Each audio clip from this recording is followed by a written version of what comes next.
Hello, hello, hello. This is Dr. Troy. And I'm Ben-Jamin Toy.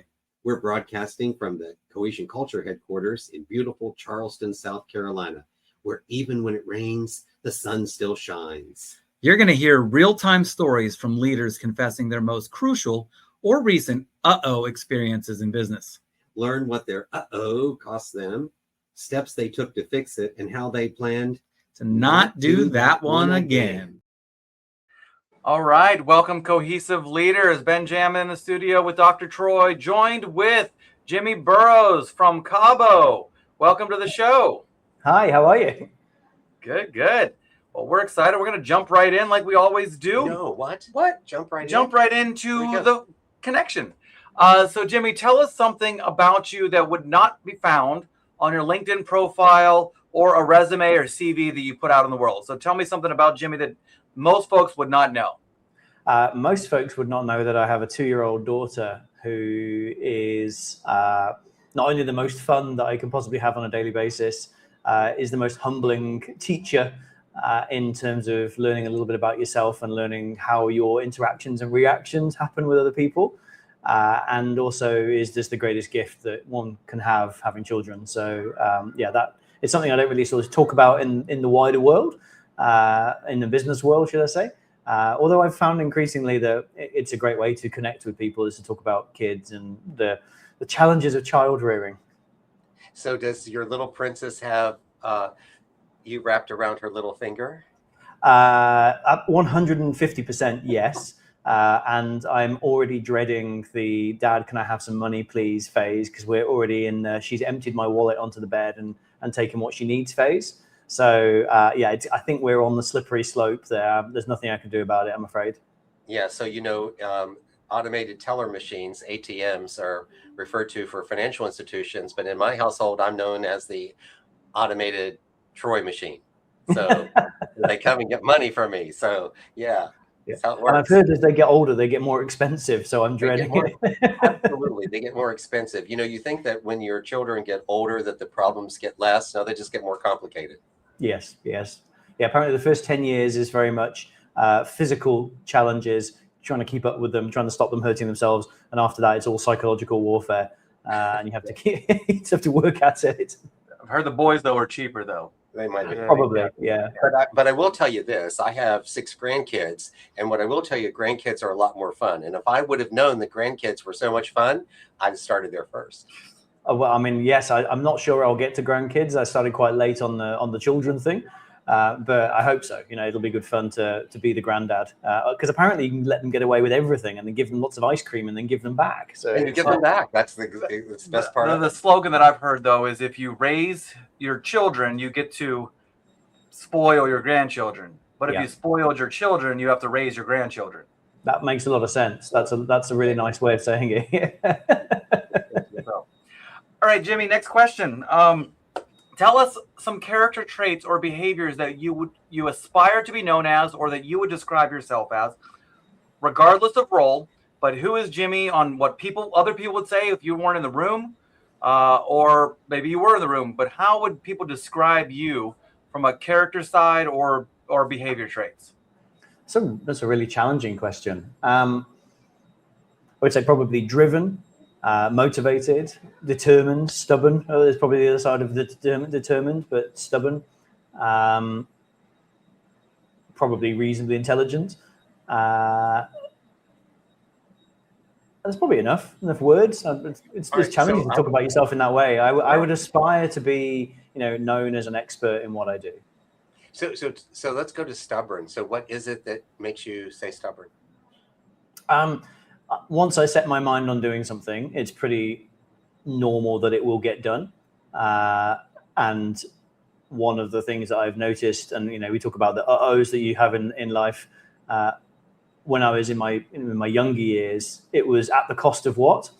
So it was almost like a fixation on achievement or delivering at any cost. As I've matured and grown up a little bit, it's still at cost, but I've learned a little bit more about how to spot the danger signs for myself and others where, that single-minded focus on achievement or delivery might actually not be the best outcome that you can get. So in your own words, though, help us understand the difference between being determined and being stubborn. I think determined is when you are working with purpose. So you have a clarity of what the purpose is that you're working on, but also you're working for something that means something to you. And it means that you're willing to overcome what we call performance friction, but it's kind of the treacle that you have to swim through to get something done. The determination is what gives you the motivation and the energy to keep going. The stubborn side is sometimes it's better just to stop swimming and go with the current. Sometimes it's better just to tread water and stay where you are and look around and see if there's somewhere better to be swimming towards. So there's sort of kind of two ends of the same scale or the same strength.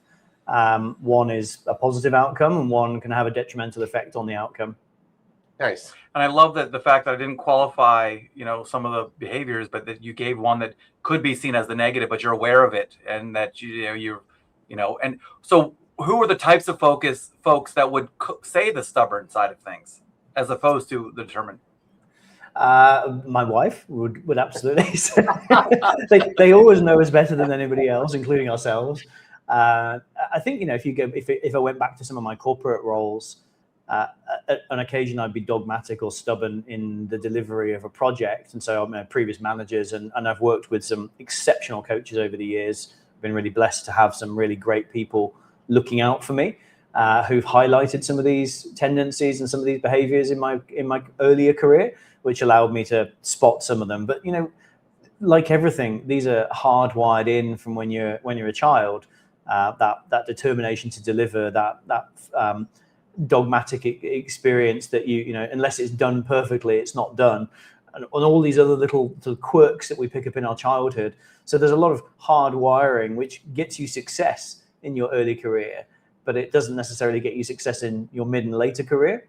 So those bosses and those coaches who picked that up for me in my earlier years have actually given me a real blessing, because now I can almost sort of have the flashing diner sign that you see on the Route 66 highway. Now I've got the stubborn one and I've got the imposter one, and I can see them when they're starting to happen. And so you can start to take a slightly different behavioral path than where you might have gone.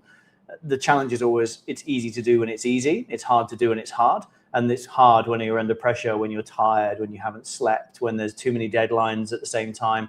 And often we can revert to old wiring because it's the ingrained stuff. So it's being much more conscious in how you're approaching the determination to succeed, and going, well, is this still the best thing for me to be doing, or am I on a track to delivery at what cost? Yeah, that's really great. I really appreciate you doing that. From what I heard is that, if I have determination, then I'm kind of more self-aware of what's going on around me. And if I'm stubborn, then I may not be paying attention to anything other than what I'm actually working on or doing or focused on. So really great way for us to define that for people who are listening. Yeah, so. I love any cost versus cost. Yeah. Determine you're aware of it, you're things like, but any cost, you don't care about the dead bodies around the road. So yeah. And if I think back to for a lot of people who are in corporate world, they're measured in two ways. There's the what they deliver and the how they deliver it, and that can be dressed up in any terms. But often we focus much more in terms of the what people deliver and not the how they get there. And as you say, if there's dead bodies and collateral damage everywhere, is it worth it? And we have to ask ourselves those questions on a daily basis. Yeah. So now that we've learned a little bit of who you are, or who you I as your identity, then who you are as your roles. What are some of the roles that you have played? You can go back into your past and talk about them. We know that you're a father. We know that you're a husband, because you've mentioned those two pieces. But what are some other roles that you play? Cook. Very much enjoy doing cooking. For me, it's a decompression tactic.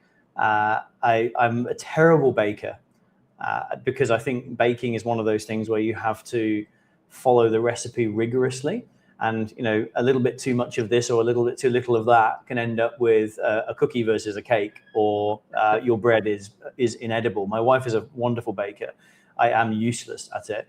I'm much more of a, let's just throw some stuff in a pan and see what happens, which I think is my creative side wanting to break out. And so I definitely enjoy cooking Thai food, Italian food, Indian food, anything foreign, basically. I live in Mexico, so we get to cook a lot of amazing Mexican food. But I find Mexican food tends to be based on 5 things or 6 things, and you just put them in different combinations, and that gives you most of the dishes. But it's one of those kind of decompression therapeutic activities for me, just to put my headphones in and cook. I love to work out. I love to run. I love to walk. I love to do, I'm a avid beach body enthusiast. Not that you probably know it looking at me right now, because I've been taking some time off, but I really love sort of physical fitness. And I think physical and mental fitness are intertwined and are a great way to do that. So yeah, working out and cook are my kind of 2 other home roles that I play, which I really enjoy. In terms of the professional world, I'm an ex-army officer. So my first job out of university, my first grown-up job out of university was Gulf War II. So I headed off as a 23-year-old, 24-year-old, flew to Kuwait, hitchhiked into Iraq in the back of a truck, and took over logistic resupply for Basra city in the middle of the Gulf War. So that was kind of a baptism of fire from a leadership perspective. Then I had a corporate career, initially in HR, then moving more into kind of general management. And now I run a consulting business, which I have run for the last 8-9 years. And we focus on high performance leadership development, essentially removing the friction that gets in the way of leaders doing better leadership, and particularly those leaders who are transitioning into the manager of manager role. So they need to learn and understand the different mindset and the different role they play now in the getting stuff done versus the how it gets done, which kind of goes back to our earlier question. Yeah, great. Good. Awesome. So what are you prepared to share as far as the uh-oh for today? I know you prepared and you've put it in, but some folks change it up. What is the uh-oh that was personal to you? My uh-oh was I burned out in 2017, and I think burnout is one of those very popular terms right now that people like to talk about, and I think often when people say, oh, I'm burned out, what they mean is I'm stressed out, or I'm tired out, or I'm worn out. They don't actually understand what burnout is. I managed to do it spectacularly. I'm a high achiever, so I achieved burnout to the highest possible level, having basically worked every day for 2.5 years, 16, 18 hours a day. It caught up with me, unfortunately, and I was the victim of the people I now help in my own business. I was the victim of that, making all the wrong decisions, putting myself in a compromised position, emotionally, spiritually, energetically, and trying to do too much when I should have been thinking and operating differently as a general manager. So yeah, 2017 was kind of my moment of rebirth, I guess you would call it, where I got to hit rock bottom and rebuild my life from there. So what was the event that happened? Because, when you're engaged in the moment, you may not always be aware. And if you are driving yourself like that, where you said 16, 18 hours a day, really focused on that, very intense, you seem like a very high intense kind of guy. So what was the event, or what was it that had you to go, oh, wow, I need to soften this up, or I need to take a break, or I need to do something? The thing with burnout is the way I describe it when we're in our workshops is imagine you're a rubber ducky and you're in the bath and somebody pulls out the plug, and the rubber ducky initially gets into what we call the Coriolis effect, but basically the whirlpool. And when rubber ducky is on the edge of the whirlpool, if rubber ducky could swim, it would easily swim out because it's not going very fast and there's not too much suction. But if you leave it too long, rubber ducky moves to the center of the whirlpool, and then it's going very fast and the suction is great and you can't get out. And burnout is very similar. Burnout is made up of an accumulation of choices that we as individuals make. And the way we describe it is the I'll justs. I'll just work late tonight. I'll just catch up on Sunday. I'll just skip the gym this week because I'm really busy. I'll just miss that family event. I'll just grab a takeaway on the way home because I can't be bothered to cook. I'll just accompany that takeaway with a glass of wine. I'll just finish the bottle. I'll just open another bottle. I'm feeling a little bit rough this morning, so I'll just have some painkillers and some stimulants. And now I'm wired on stimulants, so I'll just take some downers just to help me get to sleep tonight. I'll just be in every meeting because I need to know what's going on. And if I don't end up in all those meetings, I'll just end up in more meetings to solve the things that people don't do properly. I'll just do it myself. And the I'll justs are the whirlpool that you give away a little bit initially, and then it starts to take from you. And for me, it was 2.5 years working in a fairly dysfunctional business. Unfortunately, I was in a general management role. I was probably the youngest general manager by 10 to 15 years, very experienced group of individuals. So I felt some pressure to perform. I was also kind of an outsider into the industry. So I'd come in from an HR role into a general management role. So I was learning the operation. I'd done a restructure of 40 odd people.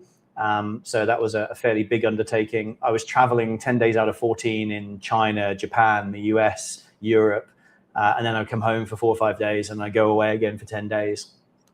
My day consisted of waking up at 4 a.m., doing board papers, executive briefings, operational meetings back to New Zealand where I was living at the time.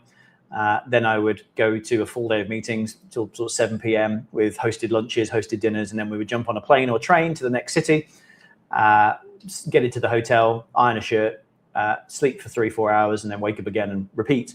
So it was a fairly intense schedule. I managed to squeeze an MBA in at the same time. So that was sort of on top of the workload. And it was all of that.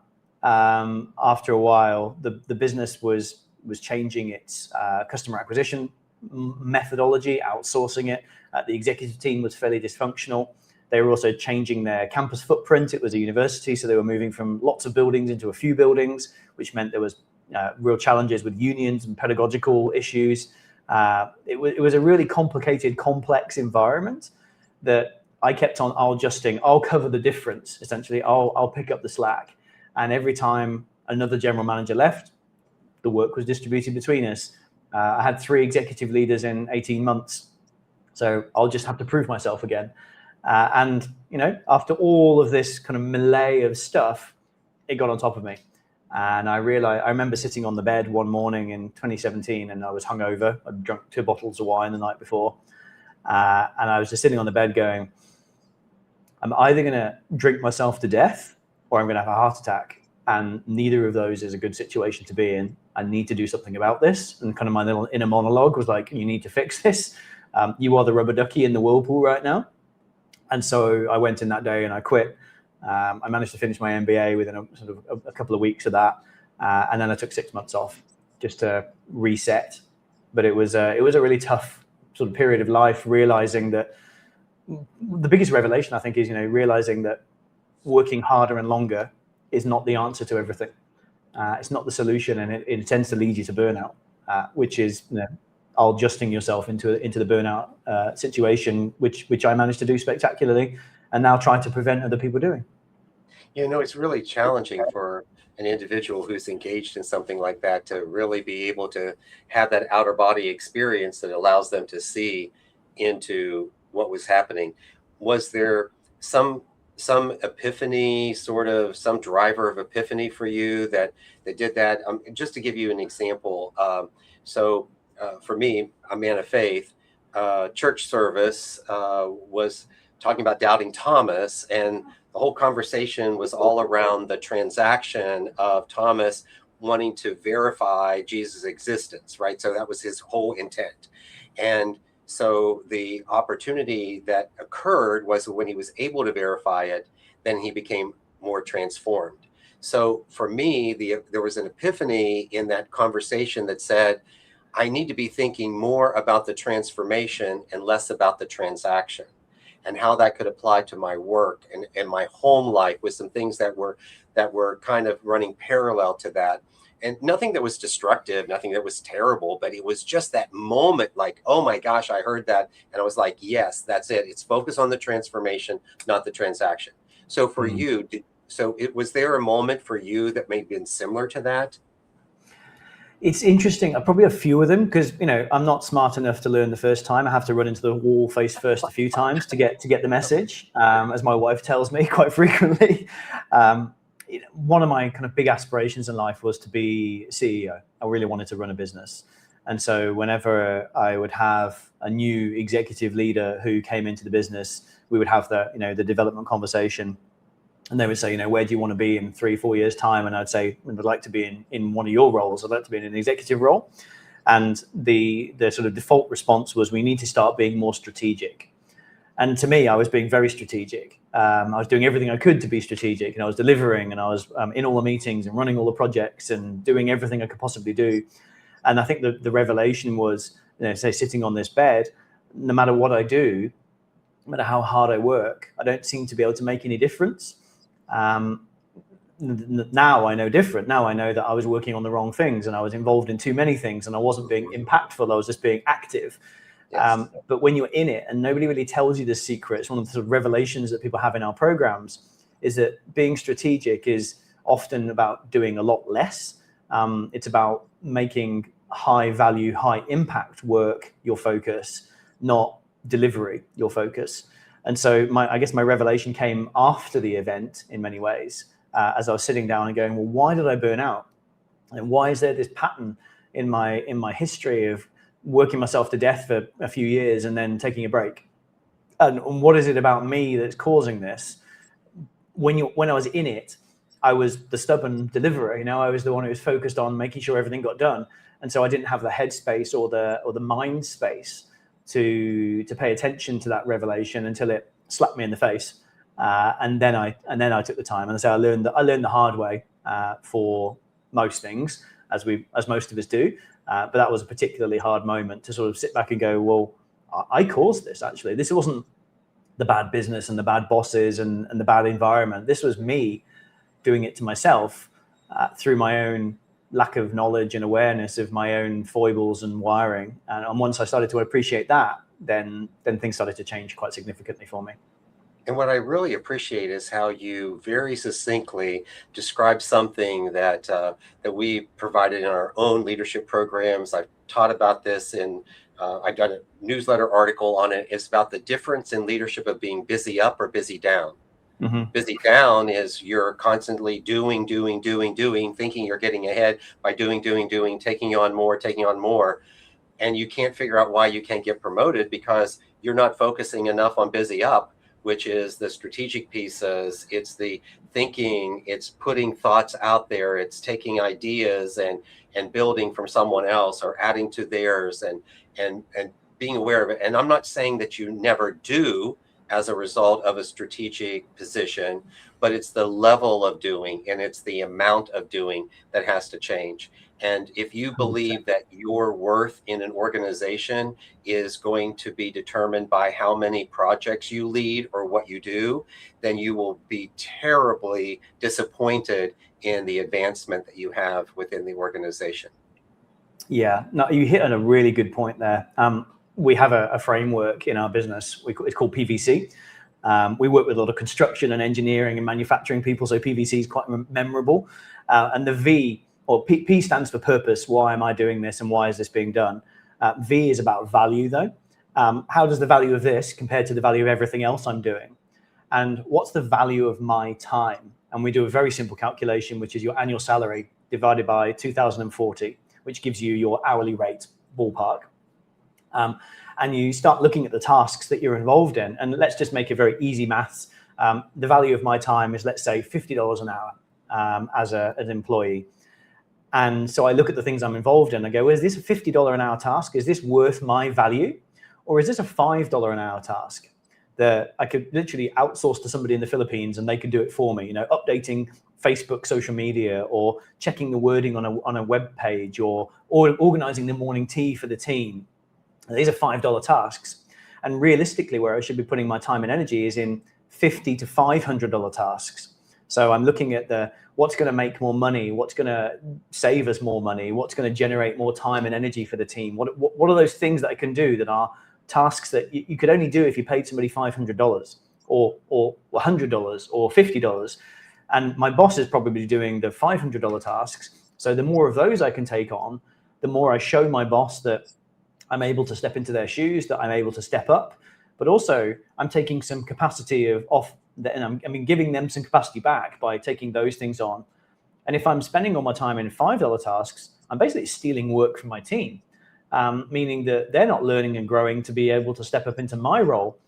And what we see in the frontline leader and probably lower, junior management roles is often you become indispensable because you're so good at doing all the things that nobody wants to promote you, but you're really busy doing all the things that got you promoted as an individual contributor. You're a great salesperson, so you carry on being the best salesperson in your team and doing all the high value contracts and doing all the things that you think are really important, when your job as a sales manager is to make sure a sales team runs properly and you're creating more great salespeople. But people often get lost in that. So for me, the value of your time is one of those critical differentiators on where do I put my time and energy. Is it a $5 task, a $50 an hour task, or a $500 an hour task? And put my energy in the top end of that. This is a great 3 to 4 minute clip on that value. Really great. Jimmy, what I got to know what the C in PVC is. Capacity. So the I'll just piece again. I've got an extra project. I'll just stick it in on top of whatever I was doing before and work evenings and weekends to get it done. And we know that that's not a great way to manage your time and energy. So we have a very simple framework to say, what am I going to stop, swap, or slow down? What am I going to, I've got my 40 hours a week, ballpark, that I've got available, and you give me another task. So I look for myself, and then I go share my risks and assumptions with my boss to say, this is what I'm going to stop. This is what I'm going to swap out for next week, next quarter, next year. And this is what I'm going to slow down in order to make sure that thing you've given me is delivered. And, it's pretty rare that a boss will say, no, I need everything at the same time. But we think they will.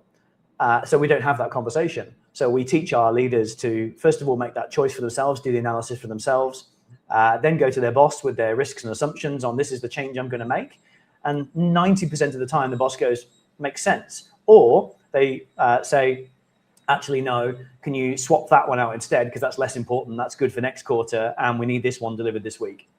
So you get to balance your workload a bit more effectively. Yeah. Awesome.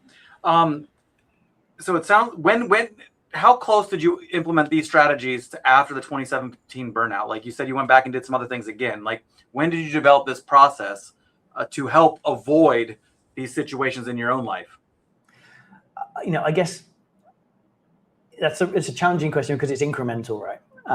So 2017 took 6 months off, lots of meditation, lots of self-help, lots of realization on how I caused it and the recovery process. Because when you do actually burn out, your neurochemistry has changed, your physical chemistry has changed, your body is very depleted. I was sleeping 16 hours a day for the first couple of months, and I would wake up, go to the gym, go out for dinner, and then sleep for 16 hours again. And that was kind of my day for a little while.